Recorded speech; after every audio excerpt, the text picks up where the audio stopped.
think the main event played out exactly the way people thought it would. A lot of questions about Conor McGregor's wrestling. You know, he did pretty good in the scramble a couple of times, got out from underneath one time, but when Chad Mendes got that top position, he was able to stay there, do damage, but then Conor said, if I'm on the bottom, I will butcher you from the bottom, and he did good work from the bottom too, with elbows and punches. In all honesty, do you think the result would have been different had Chad Mendes had a complete camp? Well, it goes both ways. And Chad had a full camp and had Conor prepared for a wrestler. It might have been a completely different fight. Rory McDonald has an unbelievable chin, an amazing heart, doggedness, determination, guts, grit, you name it.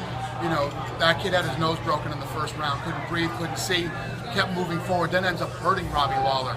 Then Lawler gets hit with 10 straight head kicks in a row and stays in the fight. So it's the greatest fight I've ever seen between two of the toughest human beings I've ever met. That's a shame for Rory because he's lost twice to Robbie. But I actually thought 3-1 for Rory coming into the fifth round. Apparently, so did the judges.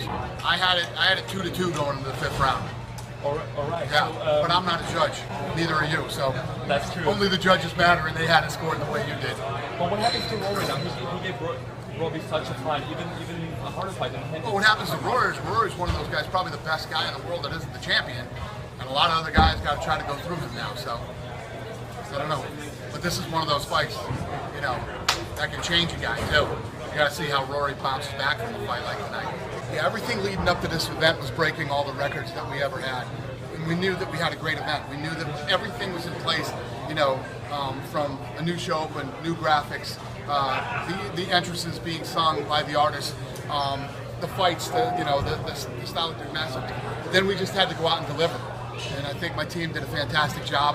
I think we delivered on every level tonight, and obviously, I think that the fighters over-delivered.